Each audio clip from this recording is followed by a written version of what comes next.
Allô? Vous nous retrouvez et vous construisez l'Afrique avec nous. Vous êtes au standard en ce moment. Bonsoir Afrique Média, vous êtes les meilleurs. Oui, bonsoir monsieur, je suis M. Teka et je vous appelle d'Abidjan. Je m'appelle M. Dadi, j'appelle depuis l'Angola.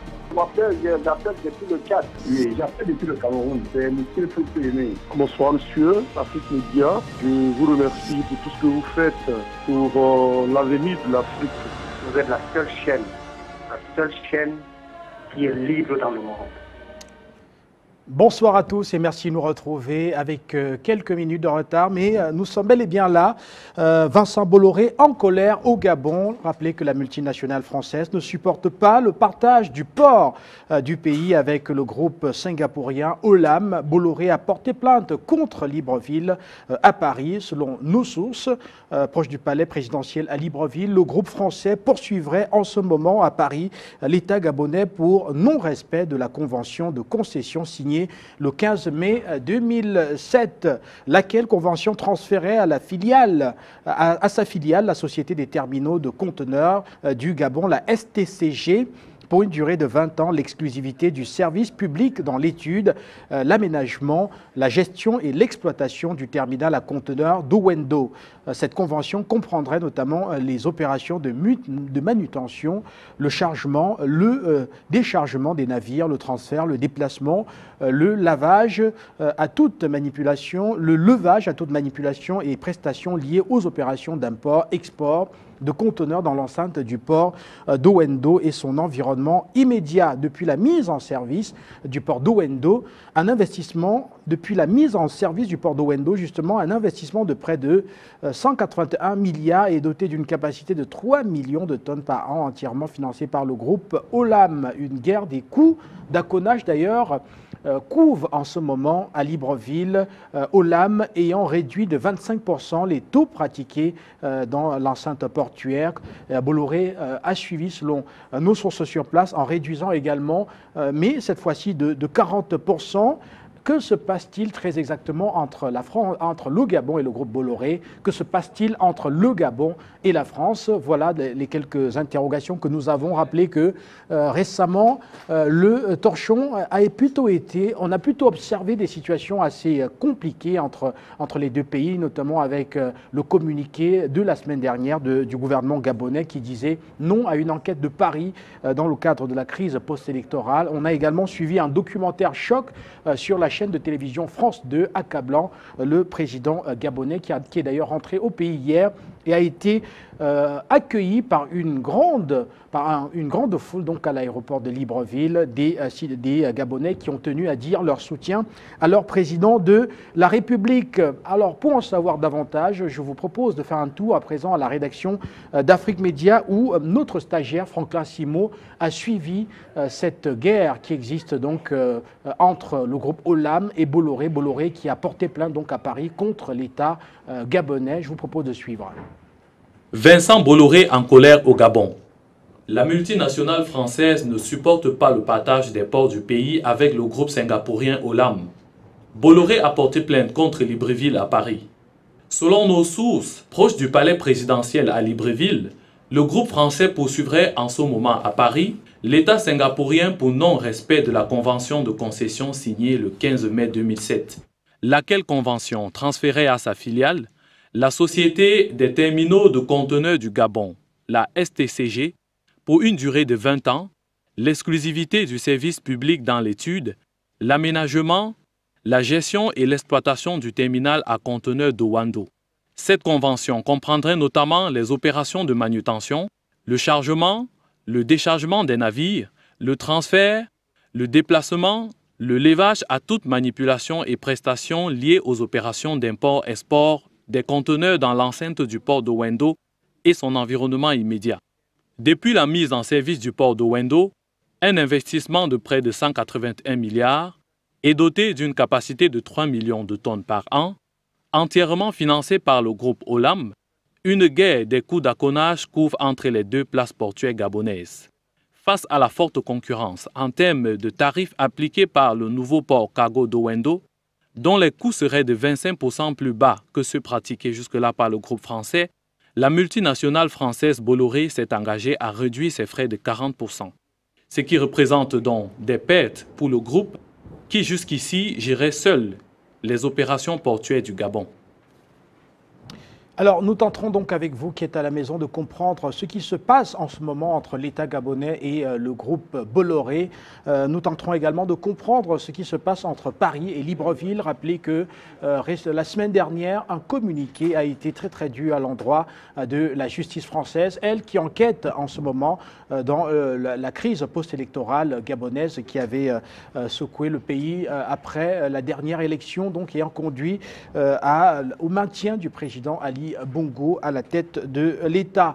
Et rappelez donc que le président gabonais est rentré dans son pays hier après un déplacement donc à l'étranger, notamment à Cuba. Il a été accueilli pratiquement en héros par des Gabonais qui sont déplacés nombreux à l'aéroport international de Libreville. Je vous propose d'ailleurs de prendre de l'ambiance à l'aéroport international de Libreville avec ces personnes qui se sont déplacées pour dire leur soutien à l'endroit de leur président, malgré un documentaire explosif qui a été diffusé par la chaîne de télévision France 2, accablant le président Ali Bongo Ondimba.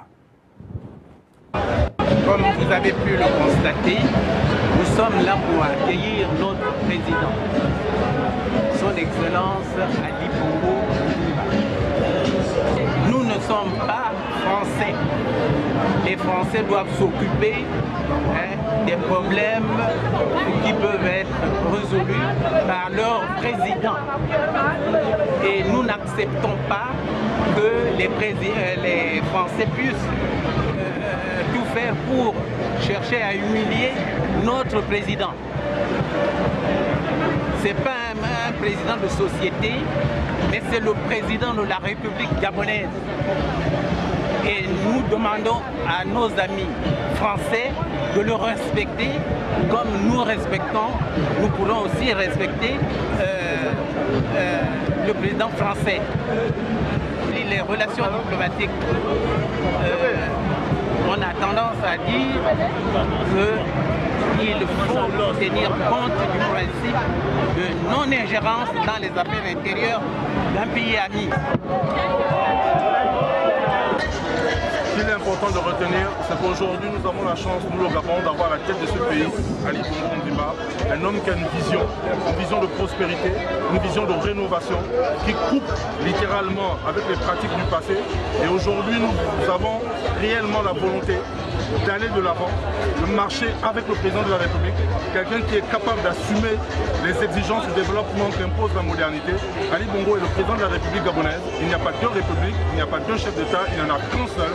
Et la marée humaine que vous pouvez observer aujourd'hui est simplement une réponse à tous ceux qui pensent qu'il y a un problème de légitimité ou de légalité. Légitimité ni légalité, ça n'existe pas au Gabon. Ali Bongo est président de la République, il tient les rênes du Gabon et il nous porte vers l'avenir de ce pays à l'horizon 2025 pour l'émergence réelle. Écoutez, il est important que la France d'aujourd'hui comprenne que les exigences d'hier n'ont rien à voir avec celles d'aujourd'hui, que les générations d'hier n'ont rien à voir avec celles d'aujourd'hui. Ali, pour les Gabonais, incarne la modernité et que la France, avec cet art du passé, reste dans le passé. Aujourd'hui, le peuple gabonais ne tolérera pas. Et cela, nous le disons, nous l'affirmons, nous ne tolérerons plus jamais que des médias français ou que l'establishment français mette en place une série de manœuvres pour déstabiliser nos États. Nous ne sommes plus des idiots. L'Afrique d'aujourd'hui est réellement indépendante et pour peu que nous ayons des acteurs, des leaders qui réclament cette indépendance et qui veulent l'affirmer, on tend à vouloir leur mettre les bâtons dans les roues. Ali Bongo ne sera pas de cet homme-là, ne mange pas de ce pain-là. Ali Bongo est le leader de la République gabonaise, le leader de son peuple, le leader de sa jeunesse. Le Front patriotique des ferrailleurs accompagne le président de la République jusqu'au bout, jusqu'à l'horizon 2025, jusqu'à ce que cette capacité physique et intellectuelle ne lui permettront plus de tenir les rênes de ce pays. Ali Bongo aura toujours avec lui une légitimité populaire et le peuple sera toujours avec lui. Donnez rendez-vous cet après-midi pour venir accueillir son champion. Ali Bongo. Il n'y a pas deux présidents au Gabon, il y a un seul président, il s'appelle Ali Bongo Ondimba. Un seul chef, un seul peuple, une seule nation. Le Gabon est uni, indivisible, derrière son président de la République. Nous avons élu le 27 août dernier. Maintenant, il se trouve que la France, pour ne pas la citer, est derrière ce que moi je qualifie de tentative de déstabilisation, hein, n'est-ce pas? Ok, ils instrumentalisent une partie de la diaspora, pas toute la diaspora. Ils instrumentalisent des groupes de pression tels que le groupe Bolloré pour vouloir déstabiliser le Gabon à travers son chef. Le peuple gabonais, nous disons non. Le Gabon est un pays souverain, c'est un pays indépendant. Le Gabon, ce n'est pas la France. La France, c'est notre partenaire historique, c'est vrai. Mais le peuple gabonais est derrière son chef, c'est Ali Bongo Ondimba. Ce que la France a fait en Côte d'Ivoire, on va dire en Libye, nous n'allons pas l'accepter au Gabon. Nous n'allons pas l'accepter.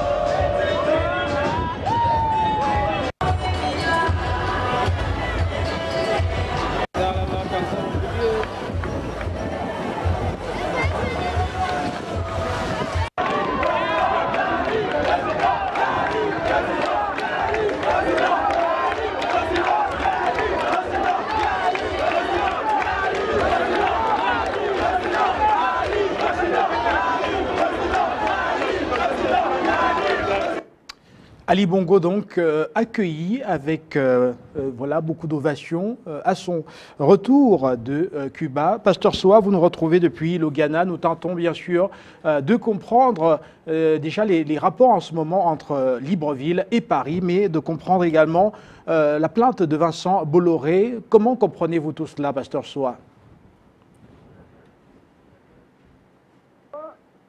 Bonsoir Guy Fondom. Bon après-midi et je salue toute l'équipe d'Afrique Média et de la date de Soit Afrique Média.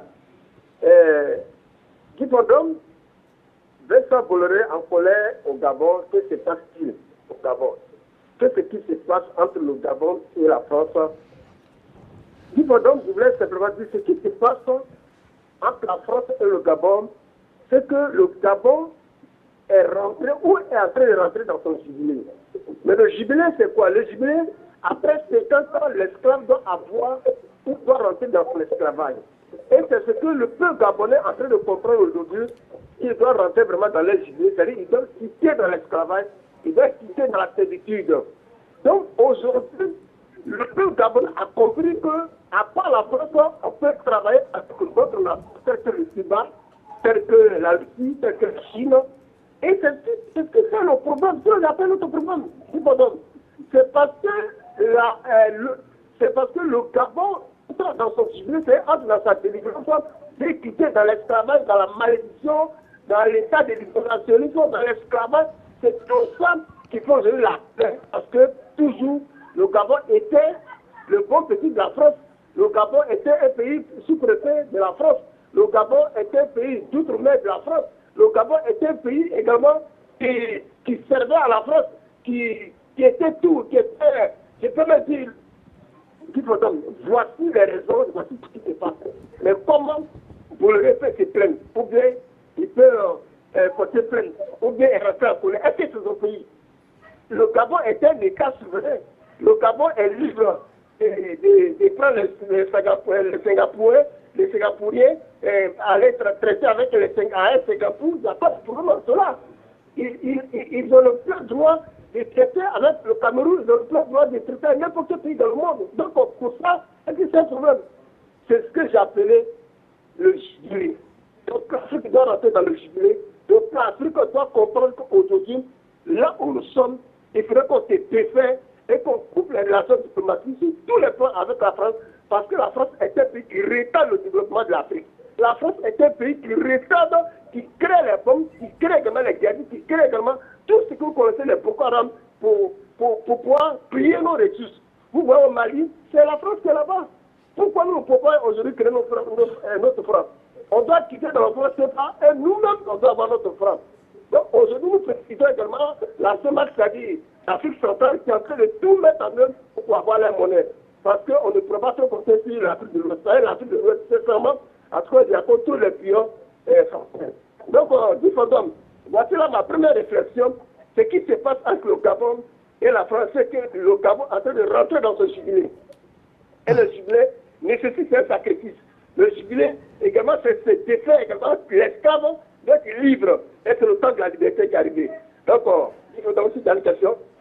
Voilà. Alors, il faut rappeler, Pasteur Soa, que Ali Bongo revenait de Cuba, où il s'est rendu forcément pour renforcer les relations de coopération entre les deux pays. Pensez-vous que Ali Bongo se prépare un peu, n'est-ce pas, face à une situation où Paris pourrait être à la charge? Comment comprendre cette diversification des partenaires stratégiques qu'engage de plus en plus le président gabonais?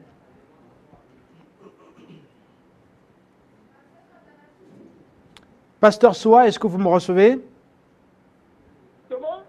D'abord, il faut que nous, les pasteurs panafricains, nous saluons d'abord le fait même qu'il s'est déplacé, il allait au Cuba, c'est bien important. Parce qu'il faut dire que le Cuba est un grand pays où la médecine est très développée. Donc, s'il allait là-bas, qu'il revient au Gabon, ça veut dire que c'est une très bonne nouvelle. Il va amener la haute médecine au Gabon et à partir du Gabon, ça va prendre l'Afrique centrale et ça va prendre toute l'Afrique. Donc, nous trouvons ça salutaire. Et nous trouvons ces relations extrêmement salutaires. Et nous trouvons que c'est une révolution intellectuelle, une révolution industrielle qui va se faire désormais au Gabon.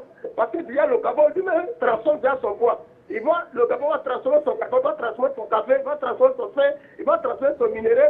C'est bien salutaire. Donc tous ceux qui s'opposent, au contraire, doivent se rallier à Ali Bongo et lui dire que merci parce que c'est en train de nous sauver, c'est en train de nous emmener dans la malédiction, c'est en train de nous emmener dans la forêt. C'est en train de nous emmener dans les souffrances, mais eux là, comme ils n'ont pas de programme, politique, ils n'ont pas de programme de gouvernement, et il faut une politique d'attaque, il faut une politique plutôt pour attaquer, c'est pas normal.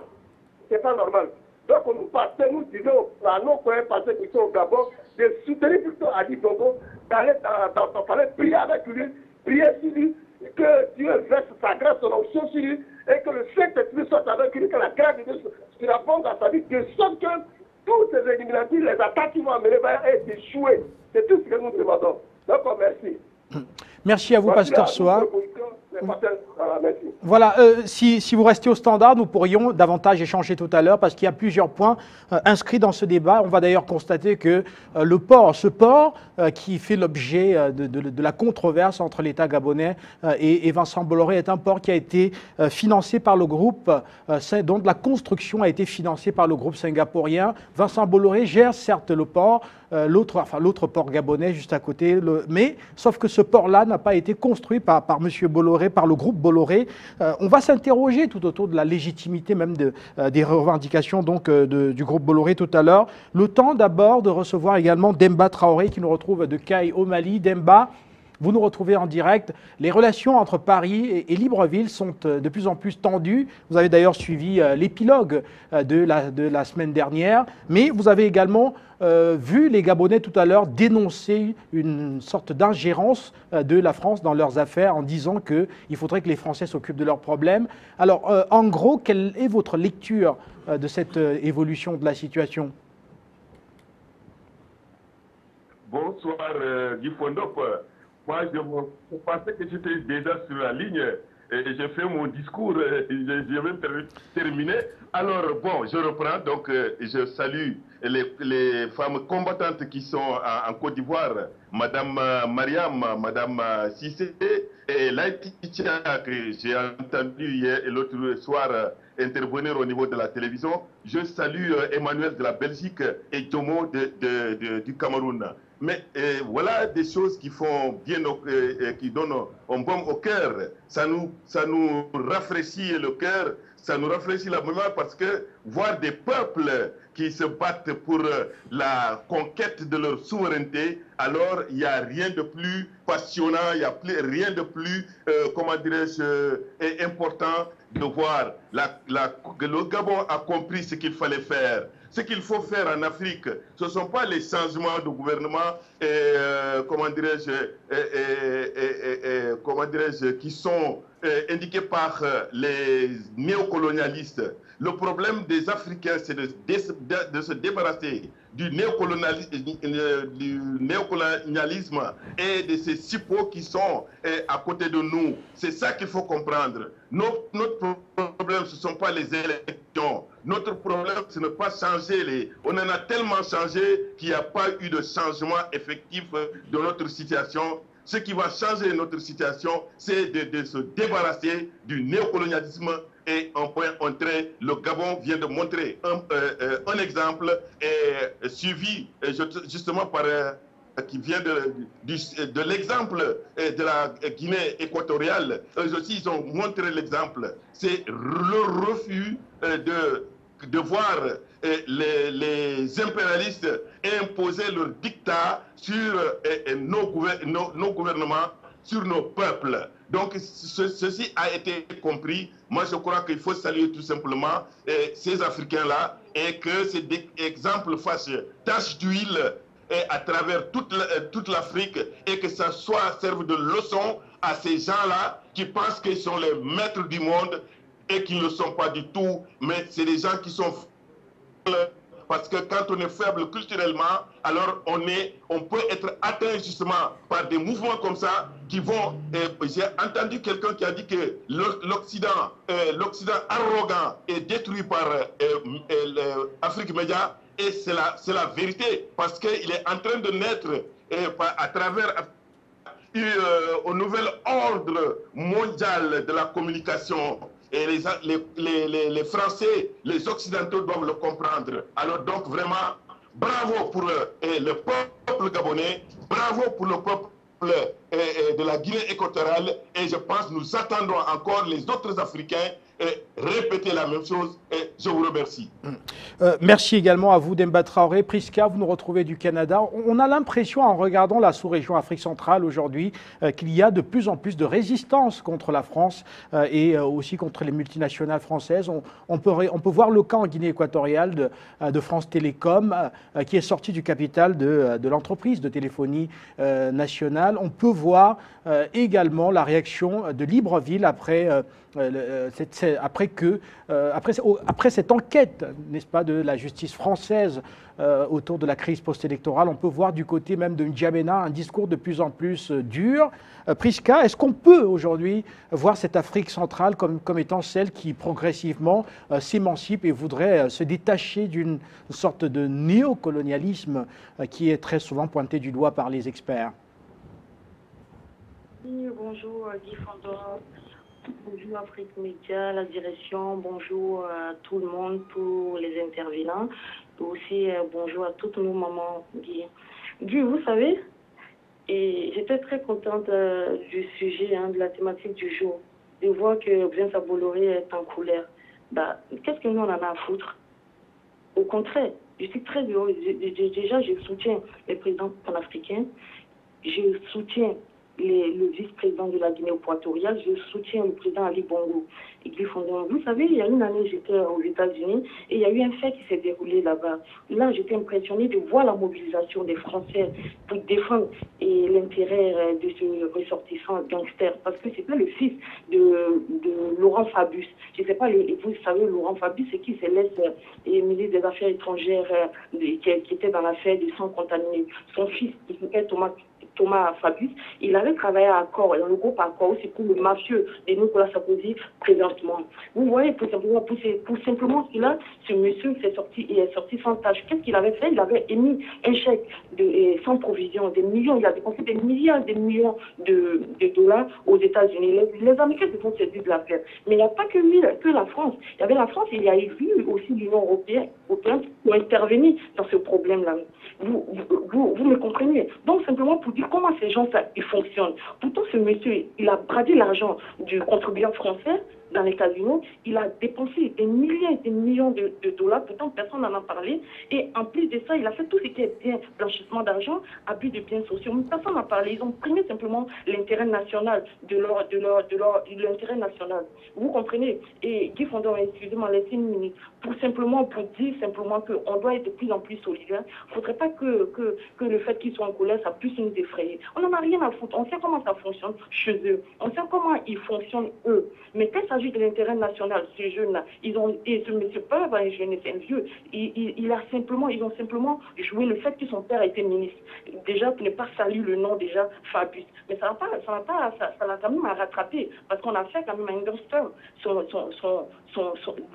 l'enfant. Maintenant, qu'est-ce qu'ils sont en train de faire en Afrique? Implanter quoi? Le même casino, sachant que c'est une maladie. Allô? Excusez-moi. Ok, merci. Priska, allez-y, s'il vous plaît. Vous souhaitez encore dire quelque chose?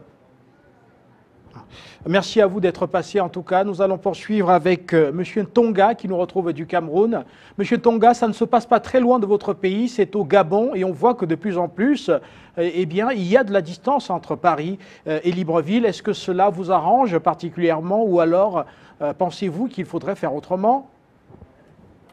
Bonsoir Guy Fondop, bonsoir à tous les téléspectateurs de Afrique Média. Et bien entendu à tous ces panélistes multiples à travers le monde qui vous appellent dans cette émission pour soutenir notre continent. Oui, monsieur Guy Fondop, c'est bien vraiment de faire le rapprochement par rapport au Cameroun. Parce que voilà les erreurs que les Camerounais ont commises qui sont en train de se propager au Gabon. Mais Bolloré n'a jamais construit de port. On lui a donné le port à un franc symbolique au Cameroun. Après, le port de Kribi a été construit par les Chinois. Bolloré ne faisait même pas partie de la liste des dossiers retenus. Et c'est le gouvernement camerounais ou bien ces hommes de lige qui sont dans ces gouvernements qui ont donné le port de Kribi à Bolloré. Cet homme n'avait rien à voir à Kribi. Résultat, nous les Camerounais, nous payons tout cher ici parce que ce monsieur surfacture, on vous fait payer du n'importe quoi à travers le port de Douala. Donc, de ce côté-là, je dis, le Cameroun avait donné un mauvais exemple. Mais M. Guy Fondop, je vais revenir plutôt sur cette émission de France 2. Voilà une émission où on présente Ali Bongo comme un petit enfant gâté qui met en cause le président de la République française, qui autorise de donner des diplômes frauduleux, qui met en cause le ministre de l'Éducation, le ministre de la Coopération, tous sont encore vivants. C'est-à-dire que dans un autre pays, comme les États-Unis ou l'Allemagne ou l'Angleterre, ces gens seront déférés immédiatement en justice. Mais non, ils sont là tranquillement. On nous montre dans ce reportage des gens qui portent des valises.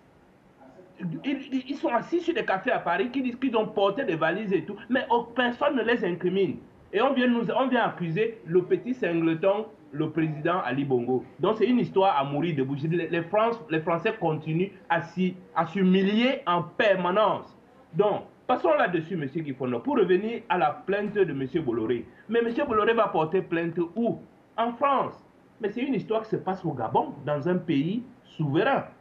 Donc, si vous comprenez très bien, s'il va porter plainte en France, c'est parce que c'est en France où se passe le franc CFA. Le Gabon étant une province française. C'est en France où il y a les grands maîtres de la loge maçonnique dont fait partie le président Ali Bongo. Donc voilà, vous voyez bien que ce sont toutes ces anomalies-là qui amènent ce genre de personnages à aller poser des actes pareils. Mais sinon,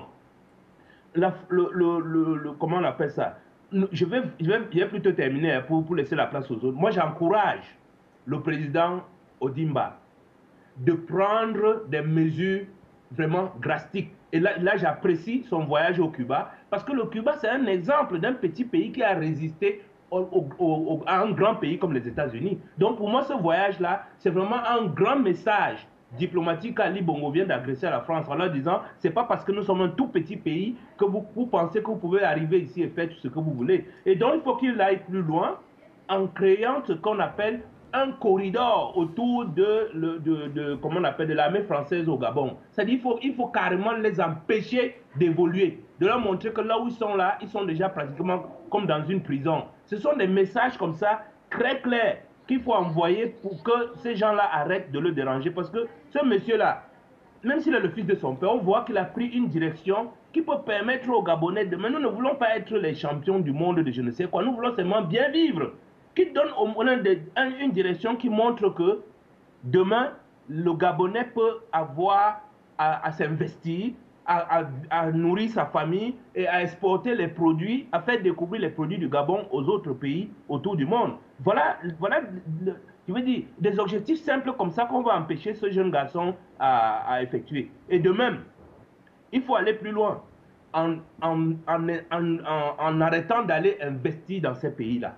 Vraiment, parce que aller faire de la musique dans ces pays et tout, bon, je comprends qu'il a créé des trucs de musique au Gabon, mais qu'il continue, qu'il fasse venir ces grands chanteurs-là au Gabon, je veux dire, ces grands musiciens qu'on a montrés dans ce reportage, qu'il les invite au Gabon. Ça va permettre aussi à ces gens de découvrir le Gabon et puis d'échanger avec les artistes gabonais. C'est vraiment des éléments qui leur montrent arrêtez d'aller investir en Europe. Restez, investissez ici. Nous-mêmes, nous en avons besoin. Voilà ce que je souhaitais dire, M. Guy Fondop. Merci à vous d'être passé. Nous poursuivons avec M. Adamou qui nous retrouve au standard. M. Adamou, vous êtes en direct. Bonsoir, monsieur. Avant tout d'abord, je respecte M. Ali Bongo et je respecte les gens qui soutiennent Ali Bongo. Et je respecte les Gabonais qui sont Ali Bongo. Ce sont les Gabonais qui sont là.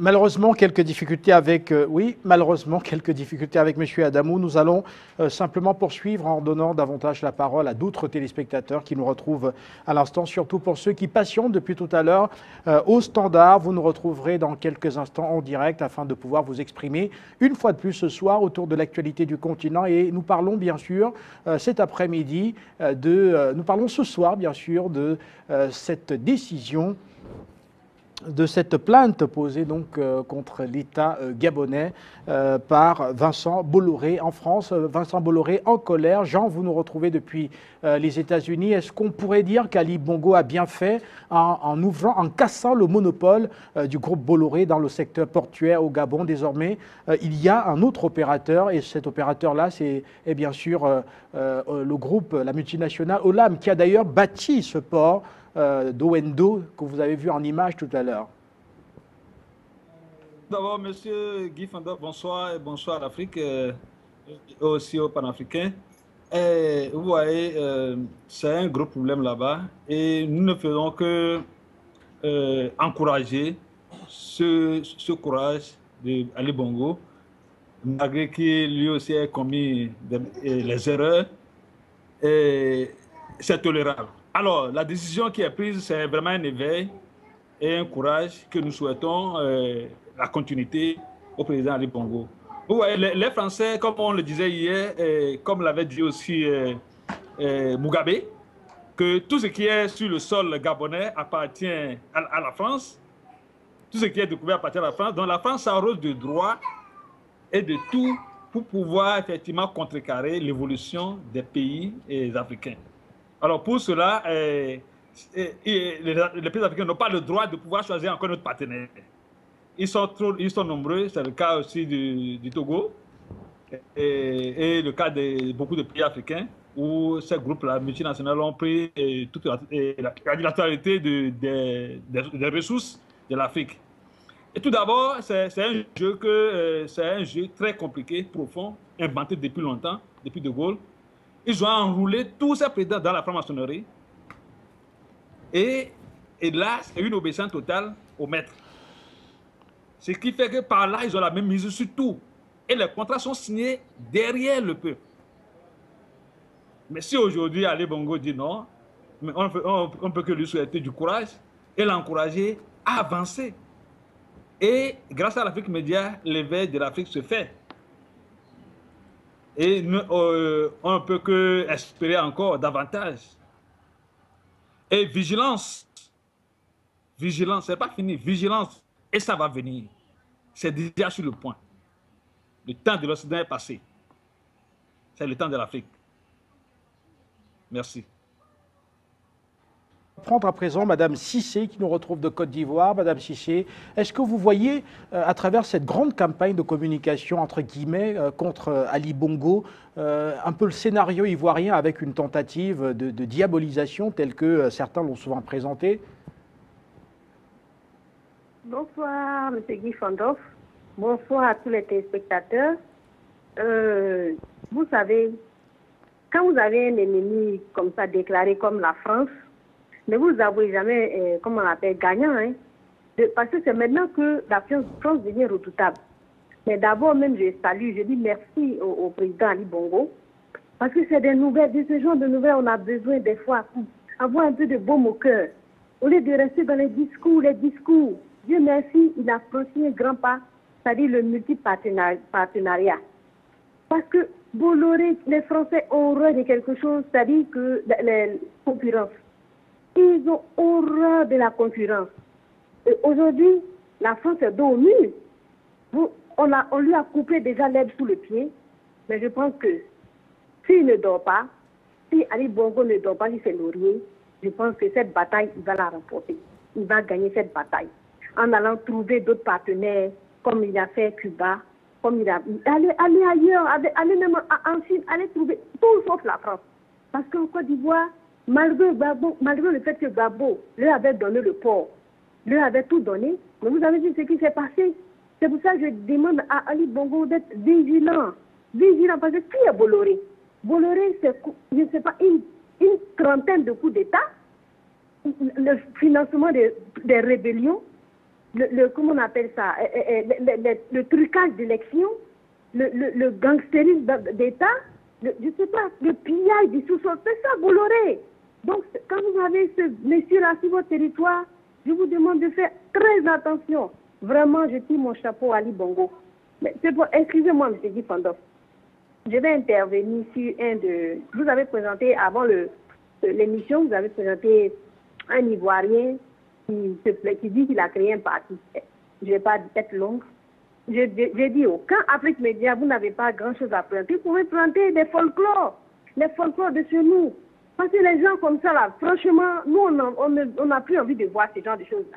Les opportunistes, ils sont là, ils racontent, ils parlent français qu'on ne comprend pas. Vraiment, il faut nous épargner ça. Je vous remercie. Merci également à vous, Madame Sissier, de nous avoir retrouvés une fois de plus en direct ce soir pour échanger autour de l'actualité du continent. Et bien sûr, ce qui nous intéresse, c'est les rapports entre le Gabon et la France. Vincent Bolloré porte plainte contre l'État gabonais en France. La multinationale française pense que l'État, en levant son monopole dans le secteur portuaire, a violé un accord de 2007 qui donnait l'exclusivité des ports gabonais pour 20 ans à la multinationale française. Alors nous tentons de comprendre les récents rapports donc, entre la France et le Gabon.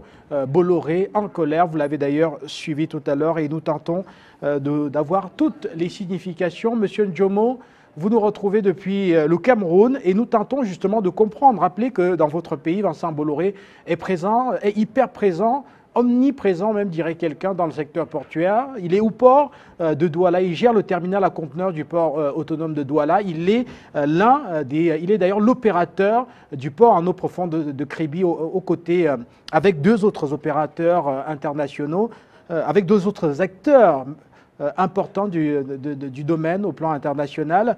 Est-ce que vous pensez que l'État gabonais a peut-être fait ce qu'on n'a pas fait au Cameroun en levant ce monopole-là, en faisant que Bolloré ne garde plus que le terminal à conteneurs du port de Libreville? Oh, mon frère Guy, bonsoir. Tu as oublié la Camraille. La Camraille du Cameroun qui est détenue par Bolloré, qui a fait officiellement 79 morts. Mon cher frère Guy Fondop, bonsoir, et permets-moi d'abord de souhaiter une très bonne soirée à mon doyen Demba Traoré à Kayo Mali, à Madame Sissé, Madame Yao, et à mon très jeune frère Juni Fogap, le Fogap depuis la ville de Djank. Mon frère Guy Fondop, j'ai un problème qui me tulipine avec cette histoire de Vincent Bolloré. Et je me demande toujours, comme disait une personne, c'est quoi? Qu'est-ce que la France veut au juste? N'a-t-il pas compris que la récréation est terminée? Bolloré porte plainte maintenant contre le Gabon. Pourquoi? Qu'il a violé les accords? Oui, le Gabon a violé les accords. Il a bien mis. Quand vous dites, on peut bien remettre les accords en doute. On a bien dit que l'accord ne marche plus. On a donné à une autre personne qui se confère à cela. C'est un État. Il n'a pas besoin d'aller porter plainte en France. En fait, quitte est mieux, hein, qu'il a porté plainte même à Washington, ça le regarde. Je suis un peu de ce genre de personnes qui parlent terre à terre comme au quartier. Mon problème qui se pose, c'est quoi? Que mon président Ali Bongo, je dis bien mon président parce que c'est un président d'un pays que je respecte, qu'il fasse un maximum d'efforts, de couper, de récupérer même d'abord le projet, les trucs passés qu'il lui a remis, qu'il récupère cela et qu'il le renvoie chez lui. J'appelle ainsi le peuple gabonais à se lever et demander à Bolloré de quitter carrément le Gabon. Comme il a porté plainte à l'État gabonais, qu'il a géré sa plainte en France et qu'il reste là-bas. Bien sûr qu'il y aura des chômages de plus au Gabon, il n'y a pas de problème. Ces chômeurs-là, on va trouver où on va les insérer. Mais pour le moment que Bolloré nous excuse, mon très cher frère Guy Fondop, parce que dans un État qui se dit égalitaire, mon très cher frère Guy Fondop, Bolloré ne devait pas se comporter de la sorte. Vous voyez un pays qui se dit vraiment Manitou en Afrique, qui se permet de porter plainte aux gens, juger n'importe qui, Guy Fondop, c'est quand même trop. C'est quand même trop. Il faut vraiment que l'État se réveille et que le peuple africain se réveille et dit non à ces genres de comportement de la France qui croit être le maître du monde. Non, c'est trop. Trop, c'est trop. Mon très cher frère, ce que j'avais à dire pour ce soir. Merci beaucoup et bonsoir. Merci d'être passé. Merci d'être passé. On va poursuivre avec M. Kouangeng qui nous retrouve au standard depuis l'Allemagne. Patrice Kouangeng, on n'a pas fini de parler des rapports entre la France et le Gabon. Il y a un éloignement qui est très visible à présent. Vous avez suivi tout à l'heure d'ailleurs des Gabonais très en colère à l'écran qui ne comprenaient pas les pressions actuelles de Paris sur leur pays. Est-ce qu'on pourrait dire à partir de là qu'Ali Bongo peut compter sur son peuple pour l'accompagner dans cet éloignement qu'il a entamé depuis plusieurs années maintenant vis-à-vis de Paris? Monsieur Guy Fondop, bonjour à tous les téléspectateurs d'Afrique Média ainsi qu'à tous les techniciens. En fait, je commencerai tout déjà féliciter de vive voix le jeune peuple gabonais, la jeunesse gabonaise tout entière, qui est sorti comme un seul homme, ces institutions. Ça, c'est dingue. Vous connaissez bien des reproches que j'ai personnellement aussi, comme beaucoup d'autres panélistes ou alors téléspectateurs, vis-à-vis de cette mafia que malheureusement Ali Bongo a eu à entretenir avec les milieux obscurs, avec ces liens bizarres. Ça dit, malgré cela,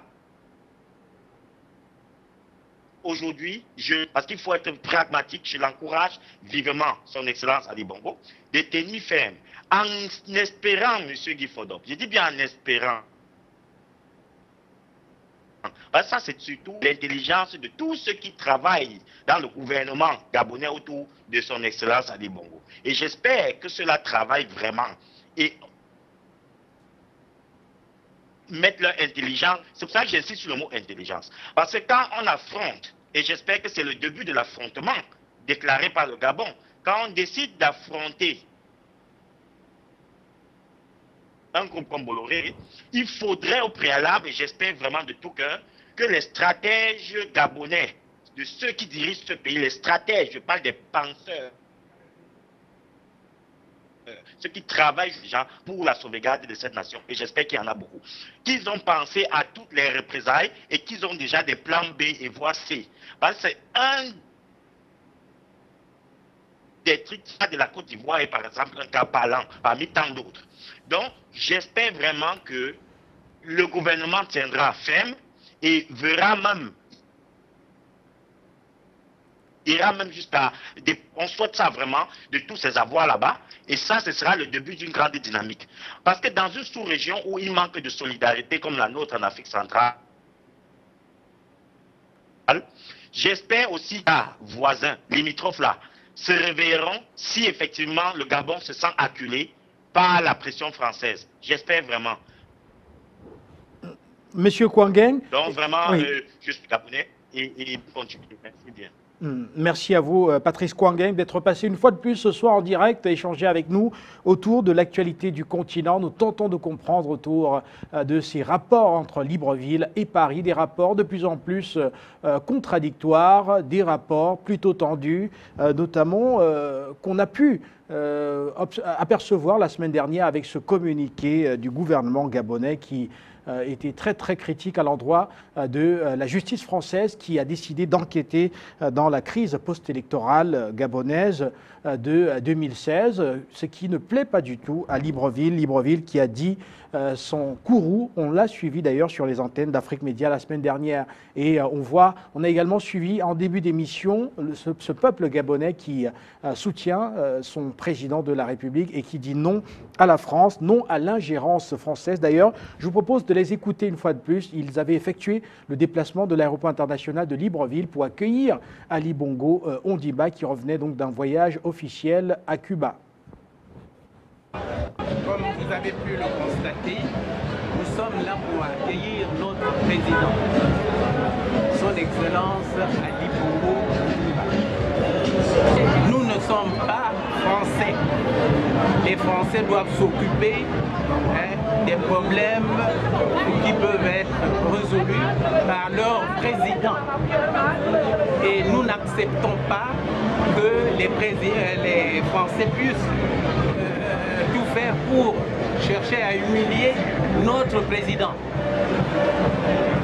Ce n'est pas un président de société, mais c'est le président de la République gabonaise.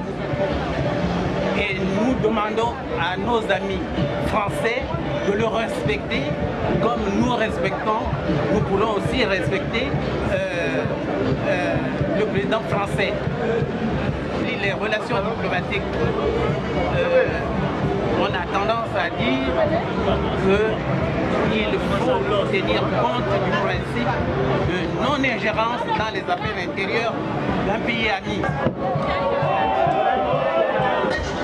Ce qu'il est important de retenir, c'est qu'aujourd'hui nous avons la chance, nous le Gabon, d'avoir à la tête de ce pays, Ali Bongo Ondimba, un homme qui a une vision de prospérité, une vision de rénovation, qui coupe littéralement avec les pratiques du passé. Et aujourd'hui nous avons réellement la volonté d'aller de l'avant, de marcher avec le président de la République, quelqu'un qui est capable d'assumer les exigences du développement qu'impose la modernité. Ali Bongo est le président de la République gabonaise. Il n'y a pas deux républiques, il n'y a pas deux chefs d'État, il n'y en a qu'un seul.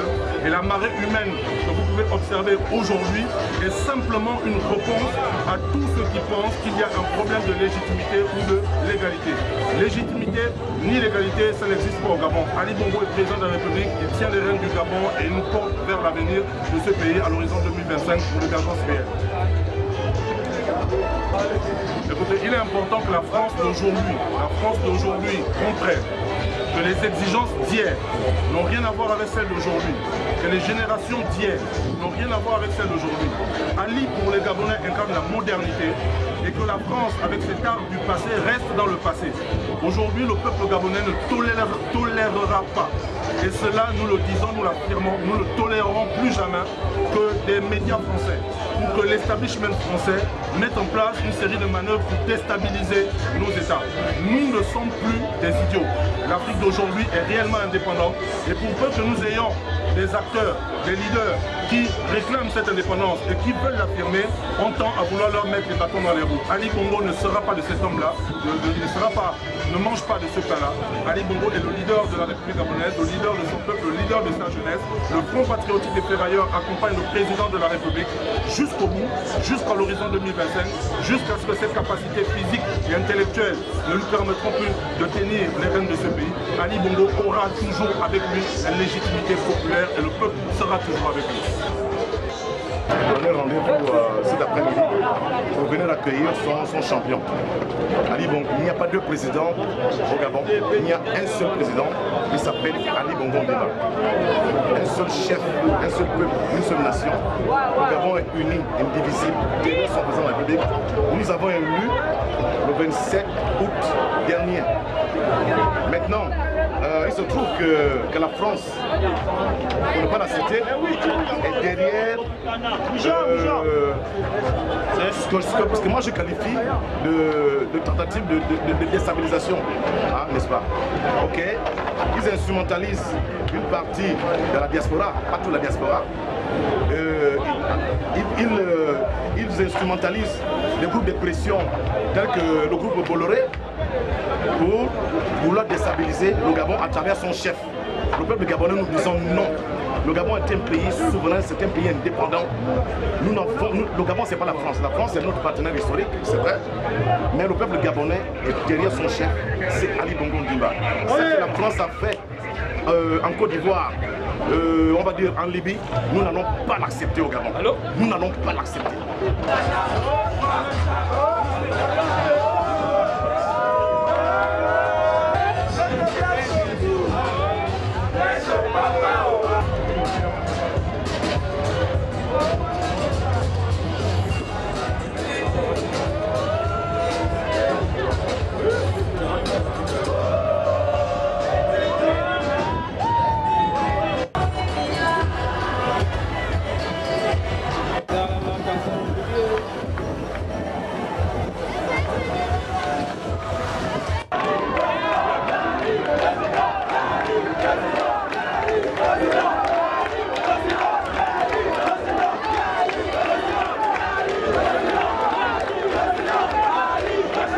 Et donc, c'était donc là l'ambiance à l'aéroport international de Libreville au moment du retour d'Ali Bongo Ondimba d'un voyage officiel donc à Cuba. Merci à nos correspondants sur place à Libreville qui ont travaillé d'arrache-pied pour nous permettre d'avoir cette belle ambiance. On va poursuivre avec notre téléspectateur Roger qui nous retrouve depuis la Suède. Roger, est-ce que quand vous écoutez ce peuple gabonais, quand vous regardez ce peuple gabonais en mouvement, en liesse, en la présence d'Ali Bongo Ondimba, est-ce que cela pour vous est rassurant quant à ce qui pourrait arriver par la suite, tel que disait le téléspectateur précédent? Comme vous l'avez dit, je m'appelle Roger, je téléphone depuis la Suède et moi je suis togolais d'origine. Voilà, mais ça me rassure, M. Guifondo. Mais parce que le peuple sait pourquoi Ali Bongo était en Cuba, mais c'était pour aller négocier. Et voilà, la construction d'une firme pharmaceutique là-bas, c'est eux au Gabon, pour comment s'appelle, aider les Gabonais à se maintenir en bonne santé. Voilà, ça, je ne ferai que l'apprécier. Et puis je crois que les Gabonais connaissent bien ça. C'est pourquoi, bon, eux tous, je comprends leur liesse. Bon, je voudrais dire que le président Ali Bongo, j'admire beaucoup son courage et sa vision. C'est-à-dire, s'il continue dans cette ligne-là, je dirais que d'ici 10 ans, le Gabon va devenir la Koweït, parce qu'ils ne sont pas nombreux non plus, avec la richesse, toute la richesse que possède le Gabon. Le Gabon va devenir la Koweït dans 10 ans, je crois bien. Et puis, voilà, bon, comme Bolloré traduit en justice, disons, Ali Bongo, bien le Gabon, bon, moi je dirais qu'ici, Bolloré traduit en justice, c'est toute la France. Donc, je dirais que tous les autres pays de l'Afrique centrale, il faut qu'ils se mêlent dans cette affaire. Il ne faut pas laisser le Gabon seul disons, faire face à la France. Donc, il faut que les Idriss Déby et Mbasogo et voilà, Kagame et eux tous, il faut qu'ils aillent comme une seule personne. Et puis, je crois que s'ils le font, la France va fuir. Ne peut pas se tenir devant tous ces présidents et tout ce peuple-là. Bon, le laisser seul, donc je crois que c'est quand même un peu risquant parce que vous savez, la France peut trouver des prétextes et puis venir militairement faire des dégâts là-bas comme ils l'ont fait en Côte d'Ivoire parce qu'aujourd'hui ils ne se cassent plus. Quand ils voient que financièrement ils vont tomber, bon là, ils sont prêts à faire n'importe quoi. Donc, il faut que les Déby et puis les autres là se mêlent dans cette affaire. Et puis Alpha Condé, il faut qu'il parle, continue à parler et puis dénoncer des choses de ce genre-là, et puis, bon, pour faire reculer la France. Bon, merci, c'est tout ce que j'ai à dire pour ce soir. Merci à vous, Roger, de nous avoir retrouvés donc en direct. Et dans l'actualité, nous vous avons bien sûr parlé de cette plainte à Paris du groupe Bolloré contre l'État du Gabon et pour cause le port d'Owendo qui a été bâti, je vous le disais tout à l'heure, par Olam, la multinationale singapourienne, et qui est aujourd'hui, qui offre des tarifs 25 fois, selon nos sources, inférieurs, 25%, de 25% inférieurs aux tarifs pratiqués jusqu'à présent par le groupe Bolloré. D'ailleurs, nos sources nous ont également fait état de ce que Bolloré aurait aussi réduit ses tarifs portuaires et que cela arrangerait en ce moment les Gabonais. Avant de retrouver Patrick, notre téléspectateur qui nous retrouve de Côte d'Ivoire, retour à la rédaction d'Afrique Média avec Franklin Simon, notre stagiaire, qui a suivi bien sûr cette affaire cette plainte du groupe Bolloré contre l'État gabonais. Vincent Bolloré en colère au Gabon. La multinationale française ne supporte pas le partage des ports du pays avec le groupe singapourien Olam. Bolloré a porté plainte contre Libreville à Paris. Selon nos sources proches du palais présidentiel à Libreville, le groupe français poursuivrait en ce moment à Paris l'État singapourien pour non-respect de la convention de concession signée le 15 mai 2007, laquelle convention transférait à sa filiale, la Société des terminaux de conteneurs du Gabon, la STCG, pour une durée de 20 ans, l'exclusivité du service public dans l'étude, l'aménagement, la gestion et l'exploitation du terminal à conteneurs d'Owendo. Cette convention comprendrait notamment les opérations de manutention, le chargement, le déchargement des navires, le transfert, le déplacement Le levage à toute manipulation et prestation liées aux opérations d'import-export des conteneurs dans l'enceinte du port de Wendo et son environnement immédiat. Depuis la mise en service du port de Wendo, un investissement de près de 181 milliards est doté d'une capacité de 3 millions de tonnes par an, entièrement financé par le groupe Olam. Une guerre des coûts d'accollage couvre entre les deux places portuaires gabonaises.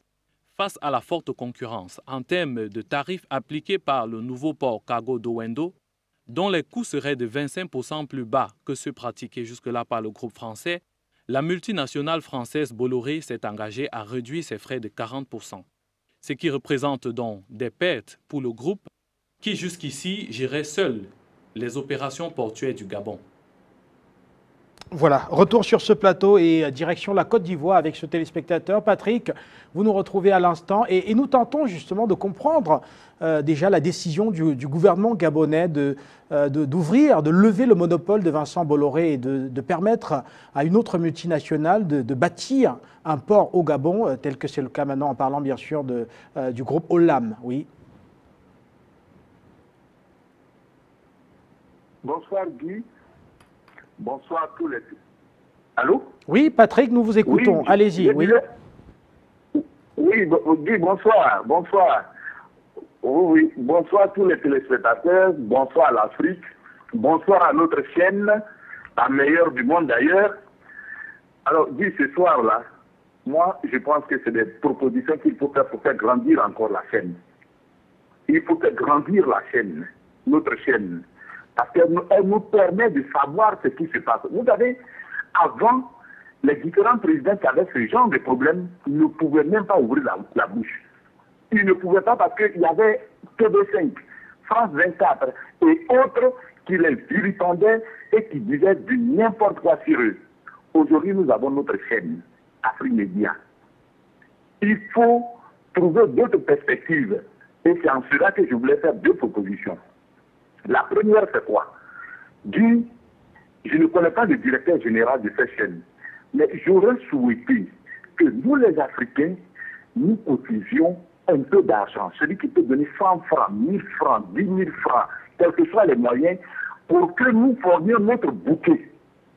Il faut qu'on ait un bouquet. Ce bouquet-là va être subdivisé en plusieurs chaînes.